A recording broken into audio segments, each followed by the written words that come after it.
Grade 6, Filipino, Term 1, Second Summative Test. Ano ang pangunahing layunin ng tekstong impormatibo? A. Mag-aliw, B. Magbigay ng impormasyon, C. Magkwento ng kathang isip, D. Manghikayat gamit ang pansariling opinyon. Ang tamang sagot ay letter B. Magbigay ng impormasyon.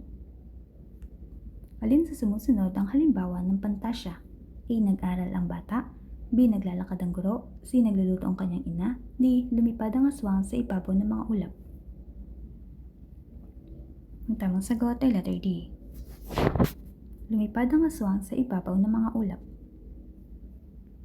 Ano ang tawag sa pinakamaikting na bahagi ng isang kwento? A. Kasukdulan, B. Gitnang bahagi, C. Panimulang bahagi, D. Pangwakas na bahagi.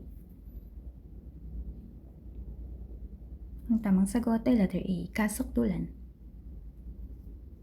Ano ang tinutukoy ng point of view sa isang kwento? A. Tono, B. Paksa, C. Pananaw ng nagsasalaysay, D. Pagkakasunod-sunod ng mga pangyayari.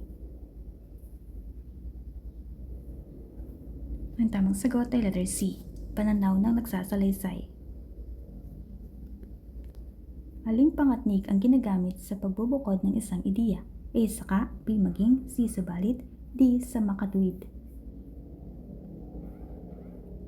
Ang tamang sagot ay letter B. Maging.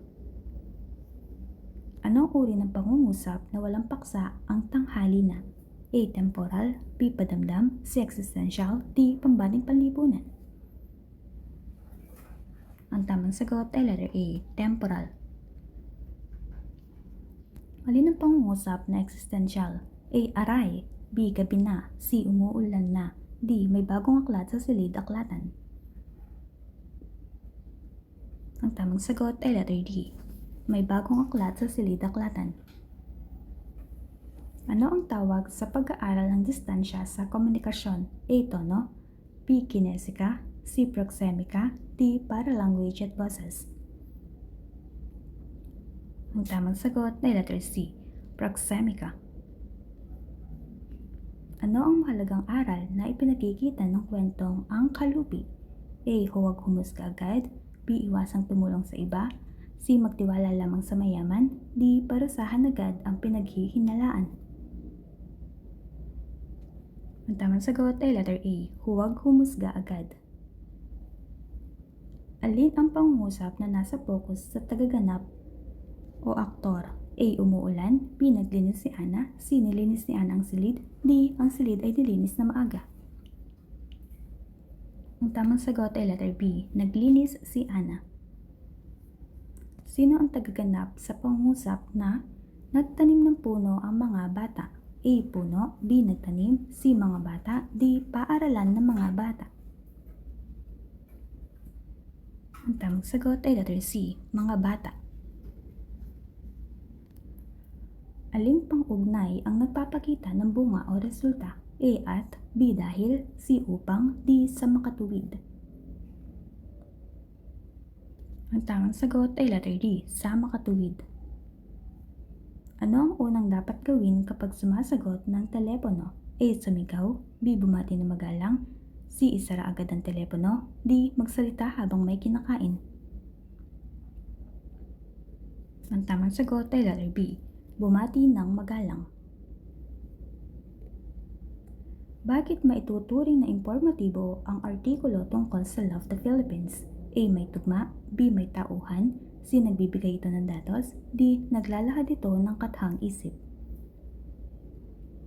Ang tamang sagot ay letter C.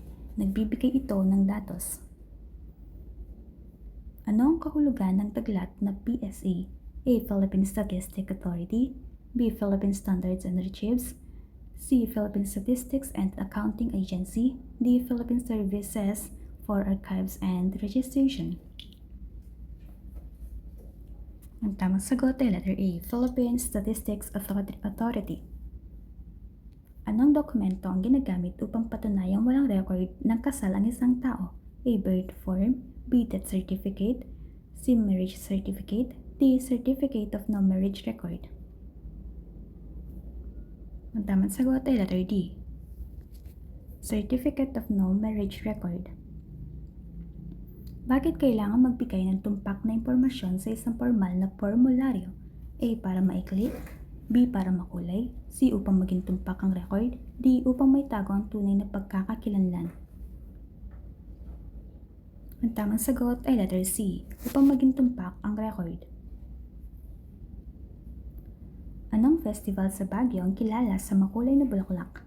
A. Ati-atihan, B. Panagbenga, C. Kadayawan Festival, D. Pahiyas Festival ng Lukban. Ang tamang sagot ay letter B. Panagbenga. Anong uri ng pangungusap na walang paksa ang umuulan na? A. Temporal, B. Padamdam, C. Existential, D. Phenomenal na pangungusap. Ang tamang sagot ay letter D. Phenomenal na pangungusap. Ano ang pangunahing gamit ng mga larawan, teksto at video sa isang presentasyon tungkol sa festival? A. Linawin ang mensahe, B. Palitan ng lahat ng salita, C. Tago ang mahahalagang detalye, D. Gawing mahaba at malabo ang paliwanag. Ang tamang sagot ay letter A. Linawin ang mensahe.